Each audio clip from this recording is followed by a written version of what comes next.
Hello viewers, Elements118, and welcome to the second video in my GTA Online ramming series.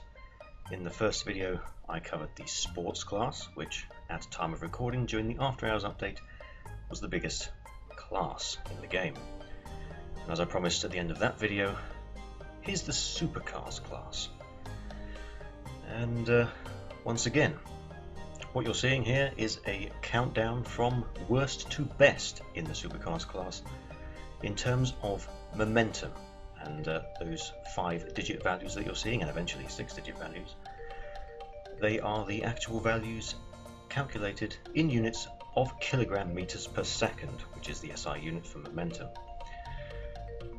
If you don't know what momentum is, it is effectively defined as mass times velocity, or in other words, top speed times by weight.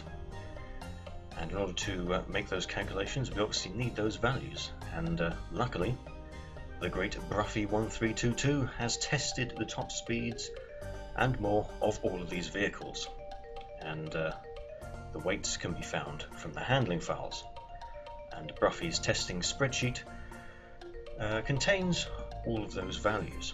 Links to all of Bruffy's stuff in the video description, along with the GTA Wiki, which is where I got all of these images from, and I'll also leave a link to the playlist of this video series, in case you haven't seen the sports car video already, or if you're, coming to view this at a much later time than I'm recording this, to see any of the other classes that I've done since then. Just another clarification here, like I did in the previous video, where there's a joint position, there was one issue, one instance of a joint position in this supercars class, and that was the joint 20th place with the ETR1 and the SC1. Just to clarify, I did leave the position immediately below that. I just left it alone completely because the vehicle in 22nd place, the Cheetah, there is no vehicle in 21st place. That would be usually, but because there are 21 vehicles better than it, not 20, that's why it's in 22nd place. If you want a more simplified, easier explanation of that, then please do watch the sports car video, because I do explain it in great detail there, and there are more instances of joint positions in the sports car class anyway. So, we've just come up to the top 10 now. The Italia GTB Custom makes it into the top 10. And then we're going to see the Cyclone in 9th place. Not unsurprising to see an electric car in the top 10. I don't know whether this is a spoiler or not, but in the sports car class we did have the Neon on the Raiden quite high up in the list, because they were electric vehicles and they weigh a lot, in real life, and that's generally simulated in game as well. The Cyclone is not very fast, but its weight bumps it up to a higher position than an otherwise similarly performing vehicle in terms of top speed would get. And then we had the 811 in 8th place, which is the fastest non-rocket propelled supercar in the class.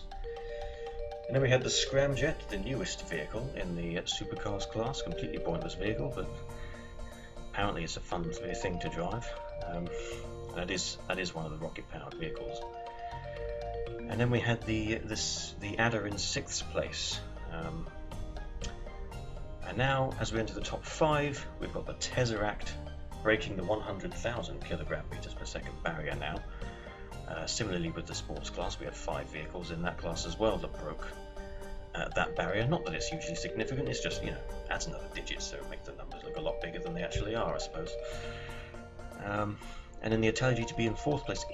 Interestingly, actually, that the Italia GTB gets a higher position than the Italia GTB Custom. That's because the Italia GTB, while it's not quite as fast, proportionately it's heavier, a lot heavier than the Italia GTB Custom is faster, if you understand what I mean. And similarly here, 3rd place we've got the Nero Custom, and then in 2nd place we're going to see the ordinary Nero. Once again, the Nero Custom is faster than the Nero, but because the Nero is heavier, and the proportionate difference between the weight here is more significant, the Nero gets the higher position. And then there's going to be a very, very huge gap now from second to first place. You probably already know what that vehicle is, and it's no surprise at all. It's the Vigilante, with a huge value of 490,000 kilogram meters per second for its momentum. That's simply because it weighs 7.5 tons, more than 3 times anything else that we've seen in this class, and significantly higher than anything we saw in the sports class as well. And then here we have the graph comparing all of these values, and the Vigilante, as you can see on the far left, is so far ahead of everything else in the class. And if you were to take the Vigilante away, there's not a great deal of difference between all of the vehicles from position to position. So yeah, that's generally what we saw with the sports car class as well, but just with less extremes in this case. Only one, basically. Just absolutely running away with it there. Well, I think that's quite enough theory.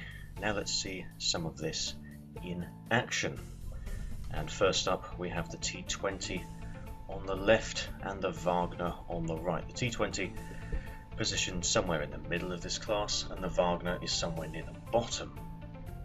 Of course, I'm testing these. These are personal vehicles, I own them, so I'm able to test them fully upgraded, and therefore they're able to achieve the top speed as tested by Ruffy. And I did something similar to this with the sports class. I showed the Shafter V12 in the middle of the sports car class, and the Futo from somewhere near the bottom, and in general these don't really perform quite as badly as those. Of course, what we're looking for here is the extra element of traction that, although it doesn't increase the power of the ram, as I mentioned last time, it can help to, not screw yourself over when you ram something, because obviously you want to be able to ram something out of the way and then continue on as quickly as possible. That's the whole idea with this. And the Wagner is in fact known for being the traction king of the supercars class.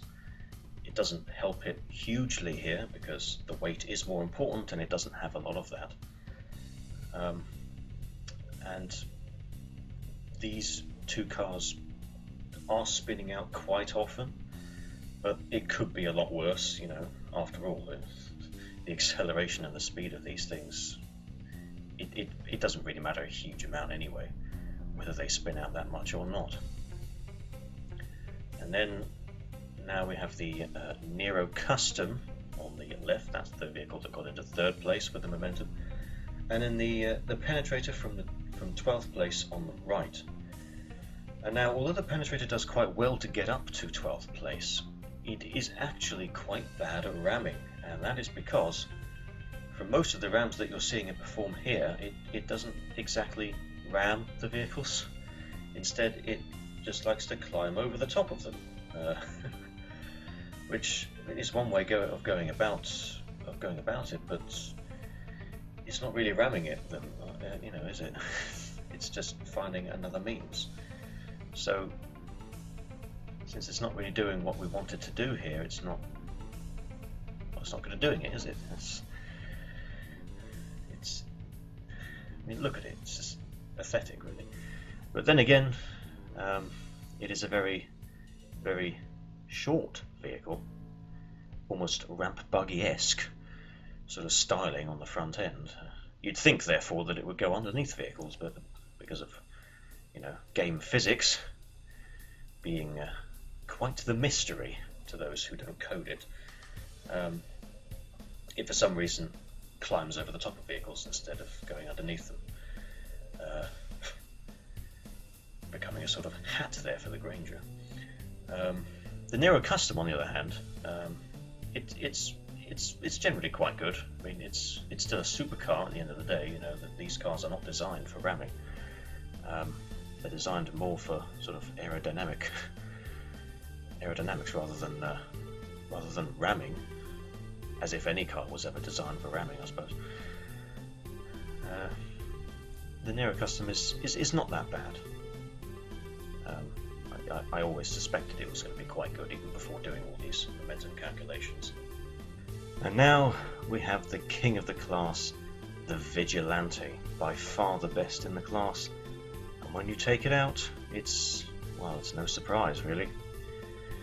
I mean, it's got so much on its side. It's got the speed, it's got the weight. It just rammed through 3 SUVs in a row there. That's, probably with a combined weight of almost as much as itself. This is a truly impressive thing when it comes to ramming. Of course, it does have the rocket boost on the back to help it get up to its top speed. Just a little note on that, by the way, for those who didn't know, once you ram into something while the rocket boost is active, the rocket boost will actually deactivate itself as soon as you ram into something, and then the boost will recharge from that point. So you can't boost through something, in other words. Not that that really matters that much, Here the weight really is the most important thing, and it just so helps. Launching that SUV all the way over there.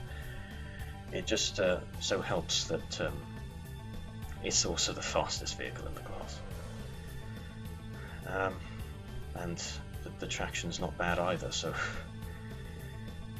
there really is no, unlike the sports class where I actually rated, well, actually I'm not going to say what vehicle that is in case you haven't seen that video, that I actually voted the second best vehicle for momentum as actually the best in the class because it had better traction than the vehicle in first place.